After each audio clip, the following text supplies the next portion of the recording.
Sir present ఇప్పుడు నాగరాజ్ అన్న life ఎలా ఉందన్న? అంటే ఈవెన్ అంటే ప్రీవియస్గా పోలిస్తే ఏంటంటే హన్మకొండలో అంటే పాన్ షాప్ పెట్టుకొని కానించొల్లి మళ్ళీ సిటీకి వచ్చిన తర్వాత మళ్ళీ పాటలు పాడిన తర్వాత ప్రెజెంట్ ఎలా ఉంది ఇప్పుడు లైఫ్? నేను ఒకప్పుడు జీవితం అదేంటంటే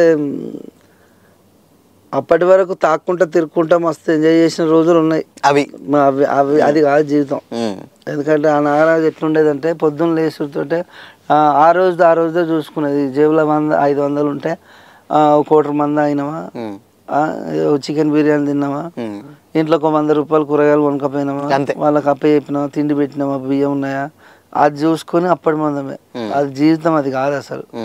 ఎందుకంటే మన దగ్గర 500 ఉంటే మినిమం దాంట్లోకి 200 దోస్తులకు మన దాంట్లో మనకు దోస్తాను అది ఇది అనుకుంటే మనం తాగిచ్చుడు, తినిపించుడు, 7 కిలోమీటర్ ఆడికి దావతలకు పోడు, అట్లా ఏంటంటే సగం జీవితం. ఎందుకంటే కొంచెం డిసప్పాయింట్ అయిన రోజులు కూడా ఉన్నాయి. ఏంటంటే నేను ఎంతో పెద్ద మంచి పేరు వచ్చి నాశనం చేసుకున్నాం కదా అని ఒక బాధ ఒకటి, పిల్లలకు మాటల్లో ఉన్న బాధతోటి కొద్ది రోజులు డ్రింక్ అడాక్ట్ అయిన రోజులు ఉన్నాయి. ఇది కాదురా జీవితం అనుకొని 3 ఏళ్ళు అవుతుంది ఇప్పుడు బంద్ చేసి మళ్ళీ ఇప్పుడు మళ్ళీ సాంగ్స్ 3 ఇయర్స్ అవుతుంది బంద్ చేసి. మందు జోలికి కానీ బ్యాడ్ హ్యాబిట్స్ ఏం లేకుండా అన్ని బంద్ చేసుకుంటేనే ఇప్పుడు హెల్తీగా ఉన్నా, హ్యాపీగా ఉన్నా. 4 రూపాయలు ఇప్పుడు నేను ఒక రోజుకు 500-600 తాగితే నెలకు వచ్చే వరకు 20-30 వేలు అవుతాయి. అవి ఆ డబ్బులన్నీ మిగులుతాయి కదా ఇప్పుడు. అవి రూమ్ రెంట్లకో వీటికో ఉపయోగపడతాయి కదా. ఇప్పుడు మళ్ళీ ఇంకో విషయం తెలుసా, పైసలు ఖర్చు అవడేమో కానీ సమాజంలో పొద్దుంతా తాక్కుంటా. ఇప్పుడు పొద్దున్న అయితే గంటకొన ఇంటి తాక్కుంటూ ఉంటాను. నేను ఎవడు దగ్గర రానియడు, ఫస్ట్ అవకాశం ఇయ్యడు. అదొకటి మైనస్. మళ్ళీ ఏంటంటే నీ హెల్త్ ఖరాబ్ అవుతుంది. ఇది పెద్ద డేంజరస్. నువ్వు ఆరోగ్యంగా ఉంటే నువ్వు ఎన్ని రూపాయలైనా సంపాదించుకోవచ్చు. నీ దగ్గర ఆ హెల్తే సరిగ్గా లేకపోతే ఏ పని చేయవు. తాగి చక్కగా అంటే నువ్వు ప్రోగ్రామ్ పిలిస్తే ఆడికి పోయి ఏం పడతావు, స్టేజ్ పోయి మైక్ పట్టుకుంటే చేయంత వణికేది. అట్లా ఎన్నో ఇబ్బందులు పడ్డాం. నేను అంత డేంజరస్ అంటే నాకున్న ప్రాబ్లమ్స్ వల్ల, ఈ ఫ్యామిలీ ప్రాబ్లమ్స్, అప్పులైనవి, పిల్లలకు మాట్లాడతలేవు, వచ్చిన పేరంతా పోయింది, సినిమా వచ్చి ఇక్కడ గీడున్నా ఏందన్న ఒక బాధ తట్టుకోలేక తాగేది. ఒకటి చెప్తే మారలే నేను. నాకు నేను సెల్ఫ్ని మస్తు మంది చెప్పేది, అరే ఏంద్ర బాబు నీకు వచ్చిన పేరు ఏంది, నువ్వు ఇదేంద్ర ఇట్లా ఉండేది, ఈ పాన్ షాప్ ఏంది, కథ ఏందని ఎలానే చేసిన వాళ్ళు ఉన్నారు. నా ఇంట్లో ప్రాబ్లమ్స్ వాళ్ళకి తెలియదు కదా.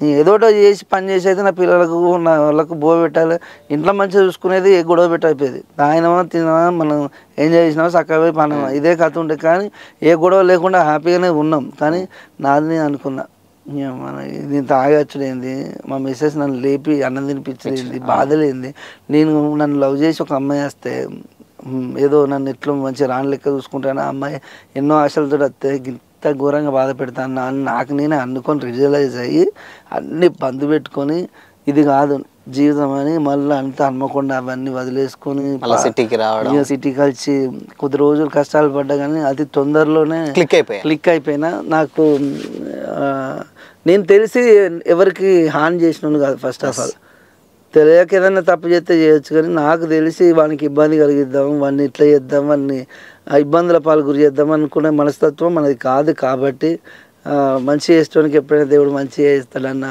ఒకటన్నా అది కలిగి నాకు మంచి జరిగింది. హ్యాపీగా ఉన్నారు. హ్యాపీగా కాదన్న, ఇక వచ్చి 15 లక్షలు అప్పే కట్టినంటే చూడు. 15 లక్షలు 10 లక్షలు అప్పు అయితే 5 లక్షలు తోటి మొత్తం ఫైనాన్షియల్ గా రూపాయి అప్పు లేకుండా ప్రతి ఒక్కటి, పిల్లలకు సర్జరీ, వాళ్ళకు మంచి రూమ్ తీసుకొని హ్యాపీగా మంచి స్టడీ ఇప్పిస్తూ ప్రతిది మా మిస్సెస్ ఇప్పుడు హ్యాపీగా చూసుకుంటూ. మొన్నటిదాకా ఆమెకు సరైన గట్టిగా ఆయమన్న బట్టే కొనియలేదు, మంచి డ్రెస్ కూడా కొనిచ్చింది లేదు, చీర. ఇప్పుడు ఏంటంటే జర నచ్చినాయి ఆమెకు.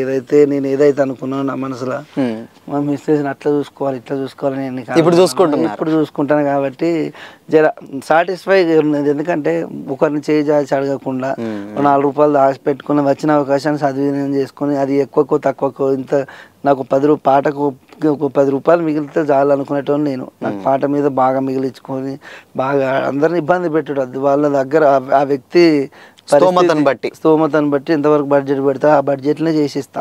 నేను తలుసుకుంటే 10,000లో చేస్తా, పాట ₹1,00,000 చేస్తా. దేని క్వాలిటీ దానికే ఉంటుంది. క్వాలిటీ ఉంటాయి. మ్యూజిక్ అనేది ఎట్లుంటుంది అంటే మనం పెట్టే బడ్జెట్ని బట్టి క్వాలిటీ ఉంటుంది, అది కూడా చూసుకోవాలి. లేదు నేను 1,00,000కే చేస్తాను కూర్చుంటే అక్కడ వచ్చినోడు రాడు, ఇబ్బంది అవుతుంది. అట్లా మనకి ఏంటంటే పని చేస్తున్నామంటే దాంట్లో ఒక 10,000-20,000 30,000కు ఒక పాట చేస్తున్నామంటే 20,000 మ్యూజిక్ పెట్టి 10,000 నాకు మిగిలితే చాలా అనుకునేటోని. నేను రాసి పాడితే నాకు 10,000 చాలు అనుకో. అట్లా నాకు నెలకు 10 పాటలు వస్తే 1,00,000. అదే నేను ₹1,00,000 ఒకటే పాట చేస్తా అంటే నెల పేరు మీద ఒకటే పాట చేయగలుగుతాను. ఓకే. సో ప్రజెంట్ అంటే మాకు ఇక నారాజన్న అనేసరికి మాకు డెఫినెట్గా పాటలే వినిపిస్తూ ఉంటాయి అన్నమాట. ఒకసారి మళ్ళీ ఇన్ కేస్ పాతది కానీ ఇప్పుడున్న పాట కానీ మళ్ళీ ఒకసారి పాడితే కంప్లీట్ చేసేది. నమ్మవుగా చెలియ నే నిజమే చెబుతున్నా, నీ ప్రేమ అనే పంజరాన చిక్కుకొని పడి ఉన్నా, కలలు కూడా నీ రూపం నన్ను కలవరపరిచెనే, కను పాప నిన్ను చూడాలని కన్నీరే పెట్టని, నువ్వొక చోట నేనొక చోట, నేను చూడకుండానే క్షణముండలేనుగా, నా పాటకు ప్రాణం నీవే, నా రేపటి స్వప్నం నీవే, నా ఆశల రానివి నీవే, నా గుండెకు గాయం చేయకే అనిత అనిత అనిత నా అనిత నా ప్రాణమైన అనిత, మరు జన్మే ఒకటుంటే నీకై మళ్ళీ పుడతా. ఇది వేరే మళ్ళీ. Okay, super. ఇది ఫస్ట్ది కదా, ఫస్ట్ వర్షన్. ఇందాకది సెకండ్ వర్షన్. అన్న థర్డ్ మా కోసం ఆడియన్స్ కోసం థర్డ్ వర్షన్ కొంచెం అంటే 2 లైన్లే, జస్ట్ ఆ 2 లైన్లే నేను అనుకున్నది, ఇంకా స్టార్ట్ కాలేదు. అంటే జస్ట్ ఆ 2 లైన్ల వరకు చేశారు అనుకున్నది. ఓకే.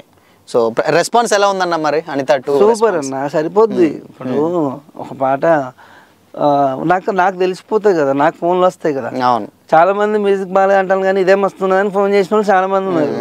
ఈ వెయిట్ ఉన్నది అన్న దీంట్లో, ఇది ఈ ట్రెండ్ కు తగ్గట్టు ఉన్నది. ఫీమేల్ వర్షన్ కి ఇటు ఈ ట్రెండ్ ఇదంటే ఈ ట్రెండ్ కు తగ్గట్టు ఉన్నది. ఆ రిధం మరి ఓల్డ్ ప్యాటర్న్ కొడితే మళ్ళీ సేమ్ చేసినామని అంటారు.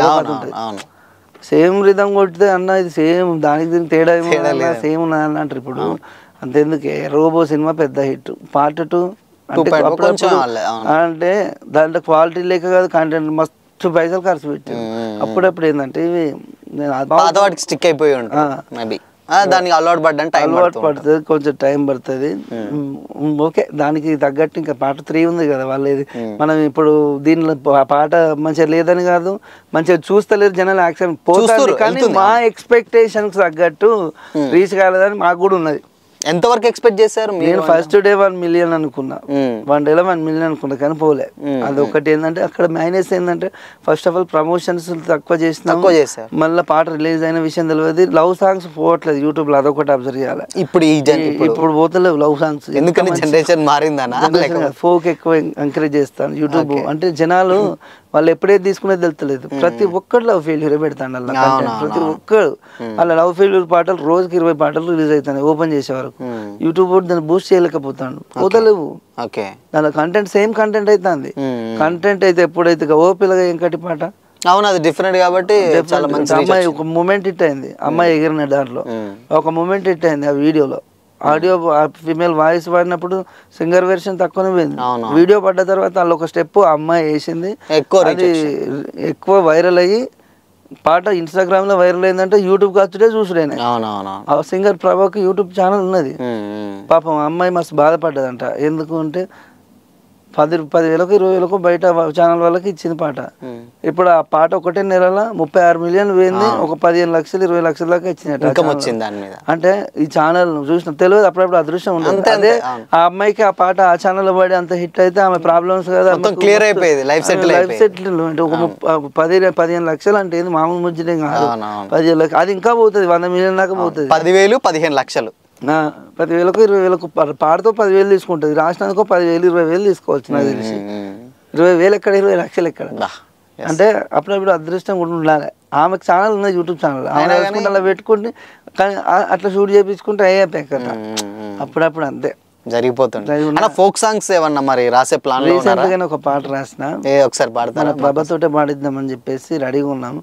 వేరే కొత్త ఛానల్ కు సుట్టపు సూపు కని వచ్చిండురో సూటి పెట్టిండురో సైగ చేసిండురో సాటుకు రమ్మని సెంపగిల్లినాడురో సరసాలాడమని నన్ను పిలిసినాడురో సాటుకు రమ్మని సెంపగిల్లినాడురో సరసాలాడమని నన్ను పిలిసినాడురో వరసకు భావనని వగలు బలికెరో ఎంత మాయగాడురో నా మనసు దోచెరో నా నడుము మడతకు మంత్రమేసినాడురో నలుగురిలో నా కొంప ముంచినాడురో నా నడుము మడతకు మంత్రమేసినాడురో నలుగురిలో నా కొంప ముంచినాడురో.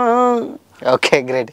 ఇది ఫోక్ వర్షన్. ఇది ఫోక్ అంటే ఇప్పుడు చూసిన కంటెంట్ మారితే ట్యూన్ మారుతుంది, సబ్జెక్ట్ సెపరేట్ వేరైపోతుంది, వేరియేషన్ కనబడుతుంది. అంతేగాని ఇప్పుడు మనకు ఒకటే బ్రేకప్ సిచ్యువేషన్ చెప్తే ఏమైందంటే ఒక ఫ్లోలో ఉంటాయి బ్రేకప్ అంటే మెలోడీగా దానికి ఒక స్టైల్ ఉంటుంది కాబట్టి కొంతమంది కన్నా సేమ్ ఉంటాయి అన్న కొంతమంది అన్నారు. ఇప్పుడు ఫోక్ పాడితే చేంజ్ కనబడుతుంది, చెప్పే సిచ్యువేషన్ బట్టి ఇట్లా ఉంటుంది. ఓకే. సో ఫైనల్గా ఇన్ కేస్ మా ఆడియన్స్కి అంటే ఏంటంటే అనిత నాగరాజ్ అనేసరికి డెఫినెట్గా ఆయన నుంచి ఇంకా పాటలు ఎక్స్పెక్ట్ చేస్తూ ఉంటారు. అండ్ నెక్స్ట్ మీకు అనుకునే విధంగా మంచి సక్సెస్ కూడా వచ్చింది. ఆడియన్స్కి ఏం చెప్తారు అనిత నాగరాజ్ గారు? Thank you Disha TV channel. ఎందుకంటే నాకు ఫస్ట్ హైదరాబాద్కి వచ్చినప్పుడు మీరు నన్ను సపోర్ట్ చేసేళ్ళు, అలాగే ప్రతి ఒక్కరు నా పాటలను నా అనిత పాటను మీరైతే చాలామంది ఇప్పటికీ మీ మనసులోనే దాచిపెట్టుకొని దాన్ని ప్రేమిస్తూనే ఉన్నారు. అలాంటి పాటలు మీకు కంపల్సరీ నా నుంచి నెలకొకటో రెండో మీకు తప్పకుండా అందిస్తా. మంచి హిట్ సాంగ్స్ మీకు క్వాలిటీతో వీడియోస్తో సహా. ప్రజెంట్ నేను అనిత నాగరాజ్ అఫీషియల్స్ అనే యూట్యూబ్ ఛానల్ కూడా పెట్టడం జరిగింది. నా ఇన్స్టా ఐడి వచ్చేసి అనిత నాగరాజ్ అఫీషియల్సే. మీరు తప్పకుండా ఫాలో కండి, మీకు మంచి మంచి సాంగ్స్ వస్తాయి. Thank you. మీ సపోర్ట్ ఎప్పటికీ ఇలాగ ఉండాలి. Thank you so much. Okay, thank you అన్న, థ్యాంక్ యూ సో మచ్. పిలవగానే వచ్చి పార్ట్ 2 కోసం పార్ట్ 2 వస్తుందనగానే మేము పిలిచాం, పిలవగానే డెఫినెట్గా వస్తా శ్యామ్ అని చెప్పేసి వచ్చారు. Thank you so much. And ముందు మీరు కూడా అనిత పార్ట్ 2 కాదు పార్ట్ 3 అండ్ ఇంకేస్ వేరే సాంగ్స్ కూడా చేసుకుంటూ మంచి పొజిషన్లో ఉండాలని మనస్ఫూర్తిగా కోరుకుంటున్నాం. Thank you so much. So ఇది వాళ్ళ స్పెషల్ ఇంటర్వ్యూ. సో మొత్తంగా ఏంటంటే అనిత పాట మనకు ఎంతైతే నచ్చిందో సో అనిత పార్ట్ 2 కూడా అదే రేంజ్లో అయితే ఉన్నది. యూట్యూబ్లో డెఫినెట్గా మీరు చూడొచ్చు. అండ్ దానికి సీక్వెల్గా పార్ట్ 3 కూడా వస్తుంది అనమాట. సో అక్కడ ఈ కథ అంతా మొత్తం అక్కడ ఎండ్ అయిపోతుంది. సో అప్పటి వరకు అయితే వెయిట్ చేద్దాం. Until then keep watching. This is Shyam signing of.